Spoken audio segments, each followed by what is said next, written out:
students, I'm Imani Sharma, your educator. I warmly welcome you all to another YouTube video जिसमें हम लोग research aptitude के previous year questions की जो series है उसको ही आगे बढ़ाएंगे एंड आज we will be solving questions from 11th December 2023. Right तो आपकी मॉर्निंग इवनिंग शिफ्ट में जो 11 दिसंबर में रिसर्च एप्टीट्यूड के specifically the questions which were asked we will be solving them time and again. This is part 5 of the series. Part 4 तक already videos are there. आप उनको जाके चेकआउट कर सकते हैं. Any questions and they are going to be really helpful क्योंकि I have tried to explain the answers to the questions जो कि पूछे गए हैं. Right? So the first question for today is match list 1 with list 2. जिसमें list 1 में है types of research and study, list 2 में उसकी description है. You will have to pause your videos ताकि आप अपने आंसर अपने क्वेश्चन को प्रॉपरली पढ़ सके. ऑनेस्टली आंसर देना है. नहीं दे पा रहे हो तो of course proceed by playing the video. I will be explaining each and everything.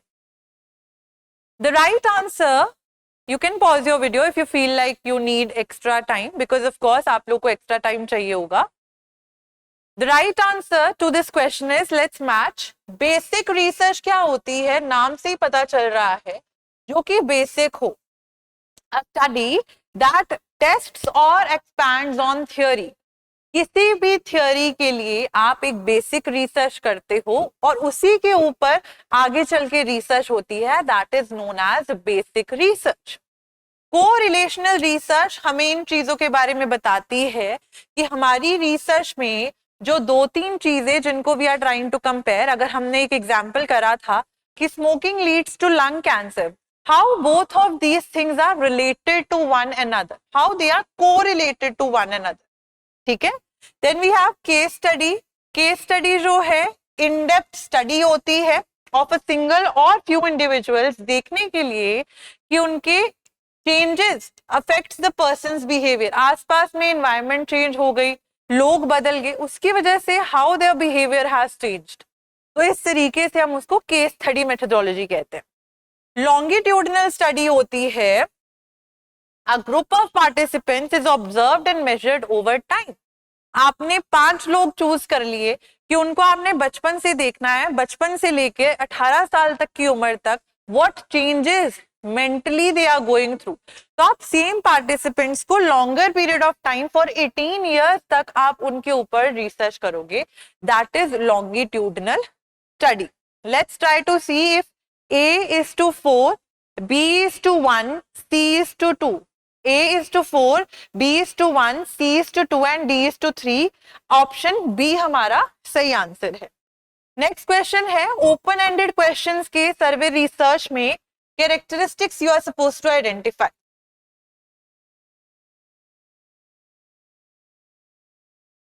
The right answer to this question is option B, यानी कि आपका B and C option. Open ended questions कैसे क्वेश्चंस होते हैं जिनकी explanation हो सकती है, which can be explained. अगर मैं एक बच्चे से पूछूं तुम क्लास में लेट क्यों आए, दूसरे से पूछो तुम क्लास में लेट क्यों आए, हर एक इंसान का एक अलग जवाब होगा. उसी तरीके से when you move forward in research and you ask participants a general question और हर एक पार्टिसिपेंट अपने तरीके से उसको आंसर देता है. ठीक है. तो the question suggest certain kinds of answer to the respondents. नहीं, ये वाला जो फीचर है ये क्लोज एंडेड क्वेश्चन का है जहां पे आपको ऑलरेडी ऑप्शंस दिए हुए होते हैं, आपको उनमें से चूज करना होता है. तो हमारा सही आंसर क्या है, useful for exploring new areas, क्योंकि हम लोग को नई चीजों के बारे में जानना है. किसी भी इंसान के पास नया जवाब हो सकता है तो you can use that. They are time consuming for the interviewers to administer. Open ended हमेशा टाइम कंज्यूमिंग होंगे क्योंकि उसमें जो participants whoever will be there they would have explained the answer in a very descriptive manner. तो आपने उस descriptive question को, अब 50 लोगों ने क्वेश्चन एक ही था उसका अलग अलग जवाब दिया, तो आप खुद सोचो आप हर एक का आंसर पढ़ रहे हो, how much time consuming will it be.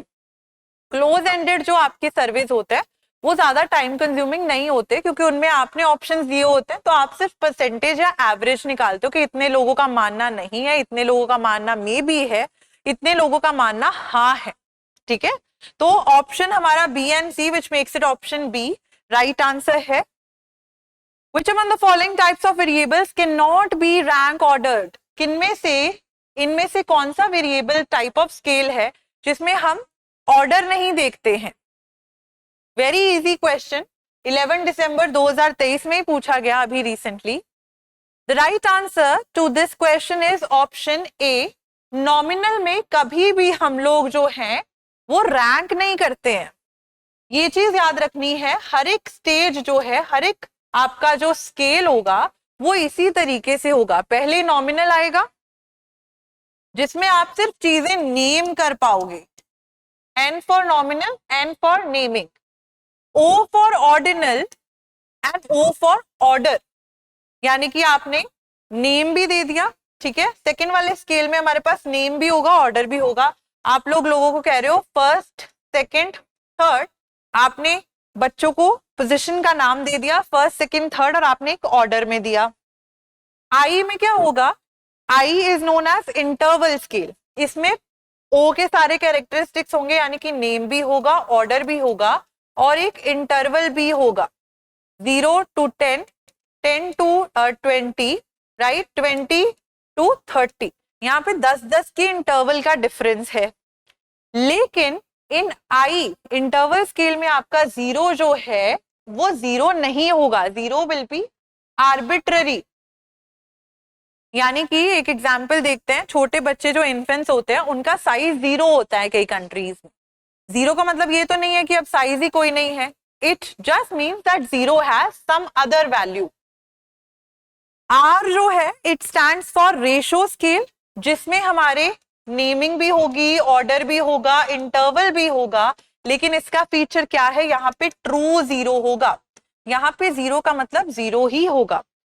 How many students in your class were absent on Tuesday? 0. इसका मतलब सारे बच्चे प्रेजेंट थे. तो 0 will mean 0 in the ratio scale. तो जब भी आप NOIR की तरह इसको पढ़ोगे तो आप देखो नॉमिनल में हम सिर्फ नेम कर सकते हैं चीजों को. सबसे बेसिक टाइप ऑफ स्केल होता है ये, और इसमें हम ऑर्डर नहीं कर सकते. तो can not be rank order. बाकी सारे रैंक ऑर्डर किए जा सकते हैं क्योंकि उनमें, इसमें भी आ रहा है ऑर्डिनल, उसमें भी ऑर्डर आ रहा है, रेशो में भी ऑर्डर आ रहा है, सिर्फ नेम वाले में नहीं आ रहा है. Next question. 2018 के यूजीसी रेगुलेशंस में लेवल 3 प्लेजरिज्म हमने बहुत सारे क्वेश्चंस में देखा. ये एक नया पैटर्न शो हुआ है. Levels of plagiarism are being asked. Level 3 plagiarism is option A. 60% से ऊपर जो होता है that is level 1. Level 3 plagiarism. Level 0 10% तक, लेवल 1 10 से 40, लेवल 2 40 to 60% सिमिलैरिटी. ठीक है, 40 to 60% सिमिलैरिटी. इन लेवल 3 जहां पे 60% से ऊपर सिमिलैरिटी है तो आपको 2 साल तक एनुअल इंक्रीमेंट नहीं मिलेगा. 40 से 60% है तो आपको 1 साल तक एनुअल इंक्रीमेंट नहीं मिलेगा. ये भी क्वेश्चन पूछा गया है in your net exam. Next question. You can pause the screen. If you want to understand the theoretical reasons that led researchers to conduct a study, you would wish to read which section of their article. कौन सा section पढ़ना चाहते हो जहां पे आपको पता चले कि रिसर्चर ने रिसर्च क्यों करी, रीजंस क्या थे उसके. Pause your screens. The right answer to this question is option B. आप उस पर्टिकुलर रिसर्च पेपर की इंट्रोडक्शन पढ़ोगे. You will read the introduction. Introduction पढ़ोगे, उसमें बताया होगा कि मेरा इंटरेस्ट था पोस्ट मॉडर्निज्म में, मैंने इसके बारे में यहाँ से पढ़ा. मेरा इंटरेस्ट था मेडिटेशन में, मैंने मेडिटेशन पे इतने आर्टिकल्स पढ़े, तो मैंने खुद भी पढ़ के खुद भी मेडिटेशन करके देखा, मेरी बॉडी में चेंजेस आ रहे थे. तो आप किस चीज को पढ़ोगे? इंट्रोडक्शन को पढ़ोगे, रीजंस जानने के लिए. Next question. The tendency of researchers to subtly and inadvertently affect the behavior of participants in a study. जानबूझ के नहीं, गलती से हो गया अगर पार्टिसिपेंट का बिहेवियर रिसर्चर की वजह से. obscuring the true effect of the independent variable. अब जानना तो हमें ये था कि कंट्रोल्ड एनवायरनमेंट में अगर पार्टिसिपेंट है, ठीक है, तो उसका क्या इम्पैक्ट होता है. कोई भी चीज आप XYZ देख रहे हो, लेकिन आपको रिसर्चर ने बायस होके चीज कर दी कोई, तो उसको हम क्या कहेंगे? Simply we will call it experimental bias, experimental bias. Research design जिसमें either the investigator or the participant is not aware of the treatment participant is receiving, इसको क्या कहते हैं? ना पार्टिसिपेंट को पता है ना ही रिसर्चर या इन्वेस्टिगेटर को पता है कि क्या ट्रीटमेंट मिल रही है। This is known as double blind study. दोनों ही ब्लाइंड टू द ट्रीटमेंट है, दोनों को नहीं पता कि पार्टिसिपेंट को नहीं पता उसको क्या ट्रीटमेंट मिल रही है, इन्वेस्टिगेटर को नहीं पता कि पार्टिसिपेंट को क्या ट्रीटमेंट मिल रही है। सिंगल ब्लाइंड तब होता जब दोनों में से किसी ना किसी एक को पता होता कि ये ट्रीटमेंट जो है मिल रही है मुझे या ये ट्रीटमेंट उससे मिल रही है, इन्वेस्टिगेटर या रिसर्चर में से। Option C is the right answer here. बाकी सारी चीजें hope are clear with you all. बाकी अगर कोई भी डाउट हो you can drop it down in the comment section below, I would be happy to help. Till then और भी वीडियोस देखते रहना, देख लेना। जहां पे आप लोग को लगे कोई डाउट है you can ask the question in the comment section, I would be happy to help. Till then keep on studying. Thank you so much and have a good day. Bye bye.